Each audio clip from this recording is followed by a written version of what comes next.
কালিয়াচকে যা ঘটেছে তা অত্যন্ত নজিরবিহীন। এটা সম্পূর্ণভাবে পূর্ব পরিকল্পিত। 15 ঘন্টা ধরে 12 নম্বর জাতীয় সড়ক অবরোধ করে তাণ্ডব চালানো হয় এবং 7 জন বিচার বিভাগীয় কর্মকর্তাকে আটক করে রাখা হয়। এই ঘটনায় স্পষ্ট যে রাজ্যের আইন শৃঙ্খলা একেবারে ভেঙে পড়েছে। একই কথা শোনা গিয়েছে সুপ্রিম কোর্টের মুখেও। 2026 সালের 1 এপ্রিল নির্বাচন কমিশনের ভোটার তালিকার বিশেষ সংশোধনকে কেন্দ্র করে মালদা জেলার সুজাপুর এবং কালিয়াচক এলাকায় ব্যাপক বিক্ষোভ শুরু করে একটা গোষ্ঠী। ভোটারদের নাম বাদ দেওয়ার প্রতিবাদের অছিলায় এখানে দীর্ঘ 15 ঘন্টার বেশি সময় ধরে চলে তাণ্ডব। পরিস্থিতি আরও জটিল হয়ে ওঠে যখন জনতা কালিয়াচক 2 নম্বর ব্লক অফিস ঘেরাও করে। সেই সময় অফিসের ভিতরে শুনানির কাজে ব্যস্ত 3 জন মহিলা সহ মোট 7 জন বিচার বিভাগীয় কর্মকর্তাকে প্রায় 9 ঘন্টা আটক করে রাখা হয়। অবশেষে 1 এবং 2 এপ্রিলের মধ্যরাতে প্রায় রাত 1টা নাগাদ রাজ্য কেন্দ্রীয় পুলিশের একটি বিশাল বাহিনী মোতায়েন করে তাদের উদ্ধার করা হয়। উদ্ধার কার্যের সময় উন্মত্ত জনতার পক্ষ থেকে পুলিশের ওপর ব্যাপক পাথর বৃষ্টি করা হয়। যে সুজাপুরে এই অশান্তি হয়, কমিশনের তথ্য বলছে সেখানে প্রায় 90% ভোটারই সংখ্যালঘু।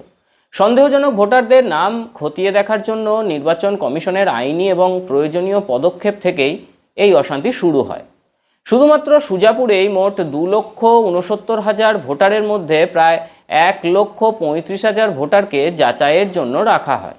এর পাশাপাশি মোথাবাড়িতে 69,000 এবং বৈষ্ণবনগরে 68,000 ভোটারকে একই প্রক্রিয়ার মধ্যে রাখা হয়।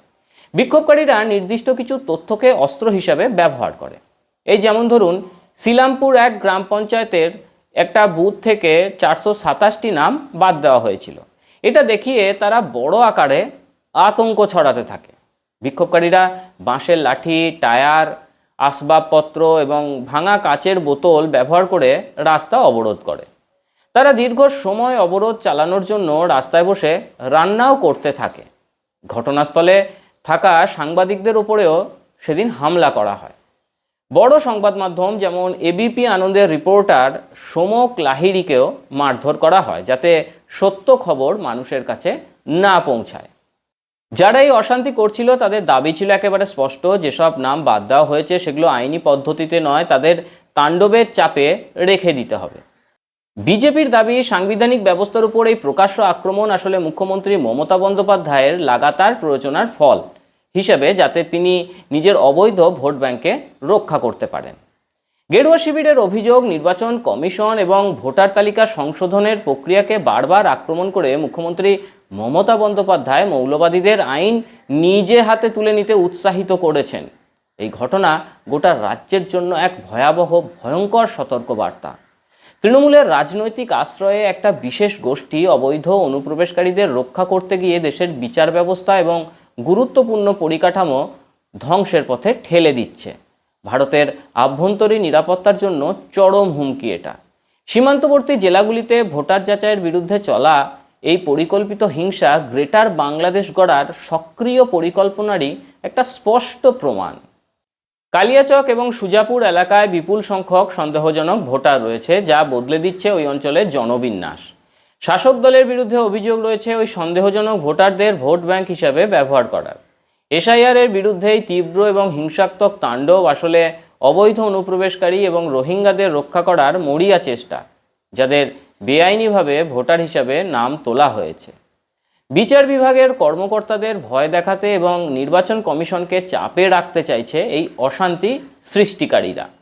বিজেপির অভিযোগ, এদের ভোট ব্যাংক হিসেবে ব্যবহার করে মমতা বন্দ্যোপাধ্যায় কার্যত দেশের ভূখণ্ডকে দেশ বিরোধী শক্তির হাতে ছেড়ে দিচ্ছেন। এভাবেই সীমান্তে গ্রেটার বাংলাদেশ তৈরির চেষ্টা চলছে, যেখানে ভারতীয় সংবিধান এবং বিচার ব্যবস্থার উপর আক্রমণ করা হচ্ছে। 2019 সালে নাগরিকত্ব আইন পাস হওয়ার পরেও এই অঞ্চলগুলিতে একই রকমের তাণ্ডব দেখা গিয়েছিল। কালিয়াচক, সুজাপুর এলাকা অত্যন্ত সংবেদনশীল হয়ে উঠেছে। 15 ঘন্টার জন্য ন্যাশনাল হাইওয়ে অবরোধ শুধু সাধারণ যান চলাচলে বাধা নয়, এটা ছিল একটা পরিকল্পিত অবরোধ। কেন, সেই ব্যাখ্যাই করছি। ন্যাশনাল হাইওয়ে 12 বা NH-12 উত্তরবঙ্গকে দক্ষিণবঙ্গের সঙ্গে যুক্ত করার একটা প্রধান রাস্তা। এই রাস্তা বন্ধ করে দিলে কার্যত রাজ্যের অর্ধেক অংশ বিচ্ছিন্ন হয়ে যায়। এতে সাধারণ মানুষের যাতায়াত, পণ্য সরবরাহ এবং নিরাপত্তা বাহিনীর চলাচল মারাত্মকভাবে ব্যাহত হয়। এই কৌশল হিংসাকারীরা নিয়েছিল 2019 সালের ডিসেম্বরের সিএএ বিরোধী তাণ্ডবের সময় থেকেই। তখন এই একই এলাকায় উগ্র জনতা রাস্তা অবরোধ করেছিল, রেল স্টেশন ভাঙচুর করেছিল এবং কোনো বাধা ছাড়াই পুরো প্রশাসনকে অচল করে দিয়েছিল। সীমান্তবর্তী এলাকায় এই উগ্র জনতার গুরুত্বপূর্ণ জাতীয় সড়ক অবরোধ এবং বিচার বিভাগের কর্মকর্তাদের আটক করা দেশ বিরোধী বিচ্ছিন্নতাবাদী শক্তিকে আরও উৎসাহিত করেছে।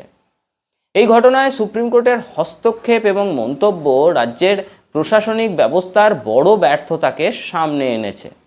কালিয়াচকের এই ঘটনা জাতীয় স্তরে উদ্বেগ তৈরি করেছে। এতে তৃণমূল সরকারের অধীনে থাকা রাজ্যের সাংবিধানিক ব্যবস্থা যে ভেঙে পড়েছে তা একেবারে স্পষ্ট। এ নিয়ে মুখ্য নির্বাচন কমিশনার রাজ্য পুলিশের ডিজিপির কাছে একটি বিস্তারিত রিপোর্ট চেয়েছেন। বিচার বিভাগীয় কর্মকর্তারা যখন ভোটার তালিকা যাচাইয়ের কাজ করছিলেন তখন তাদের নিরাপত্তা বলতে কিছুই ছিল না। এতে রাজ্য প্রশাসনের গাফিলতি একেবারে স্পষ্ট। সুপ্রিম কোর্ট কালিয়াচকের এই ঘটনাকে খুব গুরুত্ব সহকারে দেখছে। 7 জন বিচার বিভাগের কর্মকর্তাকে ঘেরাও করার ঘটনাকে শীর্ষ আদালত বিচার ব্যবস্থা এবং নির্বাচনী প্রক্রিয়ার উপর গুরুতর আঘাত হিসেবেই মনে করছে। বিভিন্ন সংবাদ মাধ্যমের রিপোর্ট অনুযায়ী এই প্রতিবেদন করা পর্যন্ত এই হিংসার ঘটনায় 18 জনকে গ্রেফতার করা হয়েছে। কিন্তু যে ঘটনা ঘটল কালিয়াচকে তাতে পরিষ্কার রাজ্যের আইনশৃঙ্খলা একেবারেই ভেঙে পড়েছে। তৃণমূল জমানায় প্রশ্নের মুখে রাজ্যের আভ্যন্তরীণ নিরাপত্তা, সীমান্তে বদলে গিয়েছে জনবিন্যাস। বাংলাদেশের জামাতের হুঁশিয়ারি পশ্চিমবঙ্গ আসবে গ্রেটার বাংলাদেশে, সেই পথেই কি এগোচ্ছে তারা? জানান কমেন্টে। ততক্ষণ পর্যন্ত সঙ্গে থাকুন, দেখতে থাকুন মাধ্যম।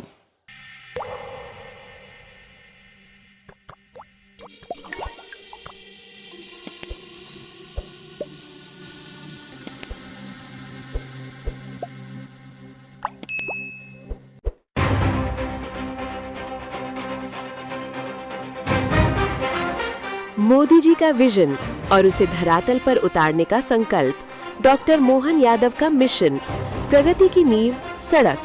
मुख्यमंत्री मजरा टोला सड़क योजना के तहत आदिवासी अंचलों के 20,650 छोटे गांव 30,900 किलोमीटर पक्की सड़कों से जुड़ रही हैं। 21,630 करोड़ रुपए का ऐतिहासिक निवेश ताकि विकास आखिरी पायदान तक पहुंचे। राष्ट्रीय राजमार्ग प्राधिकरण और मध्य प्रदेश सड़क विकास निगम के बीच 1 लाख करोड़ रुपए का MOU, लगभग 4,000 किलोमीटर नई सड़कों का निर्माण मध्य प्रदेश भारत की ग्रोथ लाइन पर। प्रधानमंत्री ई-बस सेवा योजना के अंतर्गत 550 से अधिक शहरी ई-बसें, स्वच्छ परिवहन, स्मार्ट मध्य प्रदेश। प्रधानमंत्री नरेंद्र मोदी के नेतृत्व में सतना, दतिया और रीवा एयरपोर्ट का शुभारंभ। अब मध्य प्रदेश हवा में भी तेज। इंदौर मेट्रो शुरू, भोपाल मेट्रो जल्द। 100% रेल विद्युतीकरण, 14,745 करोड़ रुपए का रेल इंफ्रास्ट्रक्चर बजट, प्रगति की नई पटरी। सड़क, रेल और हवाई कनेक्टिविटी अब सिर्फ सफर नहीं, रोजगार का रास्ता बन रही है। मुंबई दिल्ली इंडस्ट्रियल कॉरिडोर से जुड़ता मध्य प्रदेश निवेश, उद्योग और युवाओं के भविष्य का नया केंद्र। 18,036 करोड़ की इंदौर मनमाड़ रेलवे लाइन, व्यापार, परिवहन और विकास को नई गति। मध्य प्रदेश अब संभावनाओं का पावर हाउस। प्रधानमंत्री नरेंद्र मोदी का विजन आत्मनिर्भर भारत, मुख्यमंत्री डॉक्टर मोहन यादव का मिशन हर जिले तक विकास, हर नागरिक तक विश्वास। नया मध्य प्रदेश जहां अधोसंरचना बने आधार और विकास बने पहचान।